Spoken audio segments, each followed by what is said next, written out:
Հայրիկս 2001 թվականին է ծնվել, հոկտեմբերի 31-ին։ Թող գեղեցիկ տղա էր, սև աչքերով։ Երբեք թույլ չէր տա, որ իր վրա ինչ-որ մի բանից խոսայր, նեղենայր ինչ-որ մի բան ասեիր։ Հասկացող էր շատ։ Լավ սովորում էր, շատ հավեսով էլ գնում էր դպրոց։ Առաջին դասարան էինք ուղարկել, որ ժողով էի գնում, հարցնում էինք էր Սերոբյան։ Երիկից ինչ-որ մի բան ասում էր, Արուսիկ ջան, սպասի վերջում քեզ։ Բոլորից խոսում վերջացնում էր, ասում էր ամբողջ օրը սեղանի տակ մատիտներով, գրիչով խաղում է, կրակում, ռենջեր էր խաղում։ Բոլորից շատ ավտոմեքենա էր սիրում, ավտոմեքենա վարել։ Դպրոցն ավարտելուց հետո ոչ միտեղ չուզեց ընդունվել։ Ավտոդպրոց գնաց, սովորեց։ Հետո մտածեց, որ բանակից հետո որ հետ գա, նոր բան կանի, ինչ-որ միտեղ կտսովորի։ Շատ լավ ծառայել է, Մարտունի երկրորդում, հենց սկզբից էլ այնտեղ է եղել, չի դժգոհել, ամեն ինչ լավ էր մինչև պատերազմը։ 27-ին մի քիչ որ զանգեց, բայց շատ ուրախ, մեր մոտ ոչ մի բան չկա, չանհանգստանաք։ Ամեն անգամ ինքներ էլի մեզ հուսադրող է։ Կարծես մենք էինք պատերազմում, ոչ թե իրենք։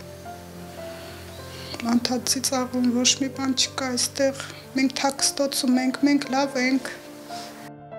Արդեն վարորդներն էլ արտվախեցել են, որ մեքենա վարեն։ Ինքն է վերցրել ամբողջ պատասխանատվությունը իր վրա։ Ասել է, զինվորները չեն մնալու սոված ու անձենք հաստատ չեն մնալու ոչ մի տղա։ Միակ Մարտունի երկրորդի միակ վարորդն է եղել, որ այդ 34 օրվա ընթացքում ամբողջ գիշեր զենք ու սնունդ է հասցրել տղերքին։ Ամբողջ գիշեր ավտոմեքենան էր քշում, սնունդ զենք էր հասցնում, առավոտ էլ երեխեքի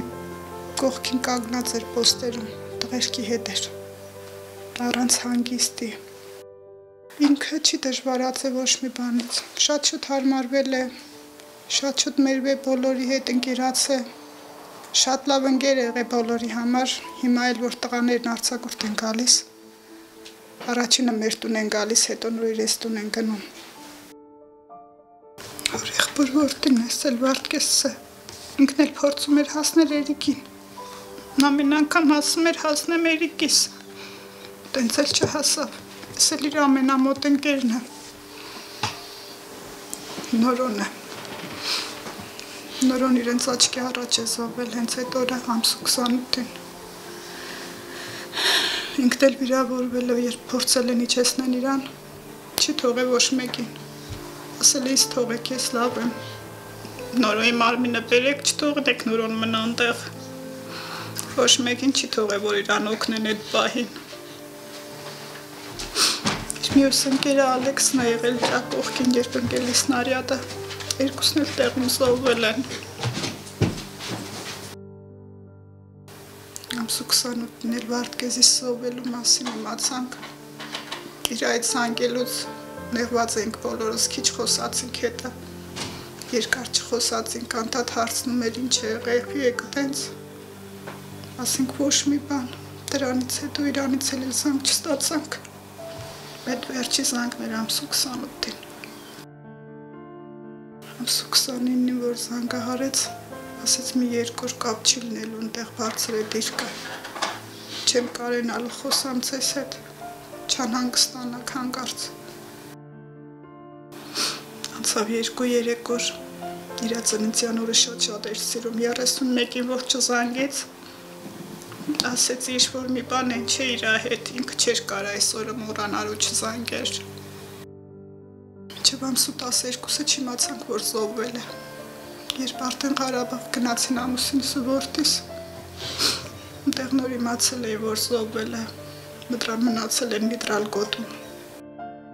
Նոյեմբերի 22-ին հանել էին երեխեքին, Կարմիր խաչը դուրս էր բերի արդեն մարմիններն անճանաչելի էր։ Ճիշտ է ճանաչել էր հայրը, որ եղբայրը գնացել նայել էին նկարներով, բայց մինչև դենեթը չարեցին, չտվեցին, ամսու 17-ին նոր տվեցին մարմինը։ Այդքան փորձանքներից պրծել էր, բայց էլի ուրախ, ամեն զանգելուց, մեծ եղբոր հետ էր կիսվում, ամեն ինչը պատմում էր Նարեկիս։ Հետո այս ամեն ինչից հետո նոր իմացել եմ ես այդ մասին։ Դիվերսիոն հարձակումից են փրկվել ընկերոջ հետ, զենք տանելիս ճանապարհին, կարողացել են դուրս գալ։ Ավտոմեքենաները պայթեցնելուց հետո հետ նահանջ հրաման են ունեցել, չի նահանջը, իր հրամանատարի հետ, ասեմ, որ հրամանատարն էլ ամսու 27-ին էր զոհվել, իրա որ շատ, իր խեղճին շատ նստել էր, ասում էր մեզ պահող պաշտպանող հրամանատարն էլ չկա։ Հետ նահանջ չի արել,